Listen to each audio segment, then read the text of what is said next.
2009ರಲ್ಲಿ release ಆದಂತಹ ಬಿರುಗಾಳಿ ಸಿನಿಮಾದ ಹೂವಿನ ಬಾಣದಂತೆ ಅನ್ನೋ ಒಂದು ಸಾಂಗಿನ ಮುಖಾಂತರ ಇತ್ತೀಚೆಗೆ ಒಂದು ಹುಡುಗಿ ಸಿಕ್ಕಾಪಟ್ಟೆ ವೈರಲ್ ಆಗಿದ್ರು.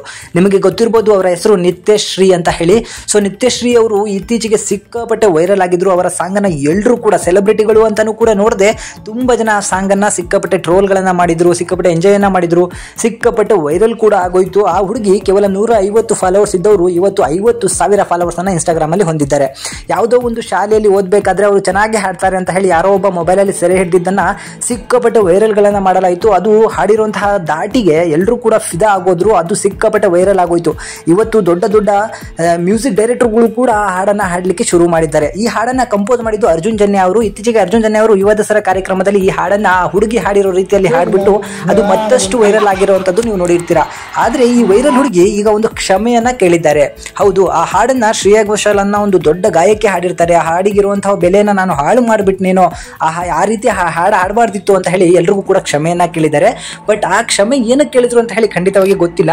ಹಾಡನ್ನ ಯಾವ ರೀತಿ ಹಾಡಿದ್ರು ಅದು ಹಾಡೇ ಆಗಿರ್ತದೆ. ಯಾಕಂದ್ರೆ ನಾವು ಲಿರಿಕ್ಸ್ ಅನ್ನ ತಪ್ಪು ಹಾಡಿ ಅಥವಾ ಅದನ್ನ ಕೆಟ್ಟದಾಗಿ ಬಳಸಿದ್ರೆ ಮಾತ್ರ ಅದು ತಪ್ಪು ಅನ್ಸ್ಬೋದು.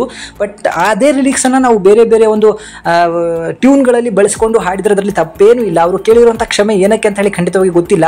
ಬಟ್ ಅವರು ಕ್ಷಮೆ ಕೇಳಿದ್ರು ಕೂಡ ಅವರ ಒಂದು ದೊಡ್ಡ ಗುಣ ಅನ್ಬೋದು. ಇತ್ತೀಚೆಗೆ ತುಂಬಾ ಜನ ನೋಡ್ತಿರ್ಬೋದು, ಬಟ್ಟೆ ಬಿಚ್ಕೊಂಡು ಕುಣಿಯವರಿಗೆ ಒಳ್ಳೊಳ್ಳೆ ಕಮೆಂಟ್ ಹಾಕ್ತಾರೆ. ಬಟ್ ಇಂತಹ ಪ್ರತಿಭೆಗಳಿಗೆ ಕೆಟ್ಟ ಕೆಟ್ಟ ಕಮೆಂಟ್ಗಳನ್ನು ಹಾಕಿದ್ದಾರೆ. ಅದನ್ನು ಕೂಡ ಬೇಸರವನ್ನು ವ್ಯಕ್ತಪಡಿಸಿದ್ದಾರೆ. ಅಷ್ಟೇ ಅಲ್ಲ, ಈ ಹಾಡಿನ ಕಂಪೋಸ್ ಮಾಡಿರುವಂತಹ ಒಬ್ಬ ಕಂಪೋಸರ್, ಮ್ಯೂಸಿಕಲ್ ಡೈರೆಕ್ಟರ್ ಆಗಿರುವಂತಹ ನಮ್ಮ ಅರ್ಜುನ್ ಜನ್ಯನೂ ಕೂಡ ಈ ಸಾಂಗನ್ನು ಅಷ್ಟು ಇಷ್ಟಪಟ್ಟು ಒಂದು ದೊಡ್ಡ ವೇದಿಕೆಯಲ್ಲಿ ಹಾಡಿ ಅವರು ಕೂಡ ಖುಷಿ ಪಡ್ತಾರೆ ಅಂತ ಹೇಳಿದ್ರೆ ಅದರಲ್ಲಿ ಯಾವುದೇ ರೀತಿಯಾದಂತಹ ಅವಮಾನಗಳು ಇಲ್ಲ.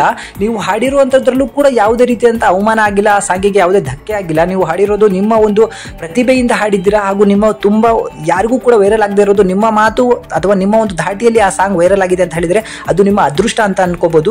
ಈ ಒಂದು ಅದೃಷ್ಟವನ್ನ ನೀವು ತುಂಬಾ ಚೆನ್ನಾಗಿ ಬಳಸ್ಕೊಂಡ್ರೆ ಮುಂದಿನ ನಿಮ್ಮ ಜೀವನನೂ ಕೂಡ ತುಂಬಾ ಚೆನ್ನಾಗಿರುತ್ತೆ. ಯಾಕಂದ್ರೆ ಸೋಷಿಯಲ್ ಮೀಡಿಯಾ ಅನ್ನೋದು ಈಗ ತುಂಬಾ ಭೂಮಾಗಿದೆ. ಅದನ್ನ ನೀವು ಒಳ್ಳೆ ರೀತಿಯಲ್ಲಿ ಬಳಸ್ಕೊಂಡೋದ್ರೆ ಈಗ ಜನಗಳು ನಿಮ್ಮನ್ನ ಗುರುತು ಹಿಡಿತಾರೆ.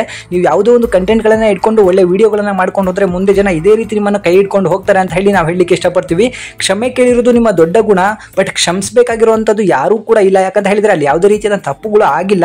ದೊಡ್ಡವರು ಹಾಡಿದ್ರೆ ನೀವು ಅದೇ ರೀತಿಯಾದಂತಹ ಹಾಡುಗಳನ್ನ ಮತ್ತೊಂದು ಧಾಟಿಯಲ್ಲಿ ಹಾಡಿರೋದು ತುಂಬಾ ಜನಕ್ಕೆ ಇಷ್ಟ ಆಗಿರೋದ್ರಿಂದ ಅವರು ಕೂಡ ಇವತ್ತು ಎಲ್ಲರ ಬಾಯಲ್ಲೂ ಕೂಡ ಅದೇ ಹಾಡು ಗುಮ್ತಾ ಇದೆ.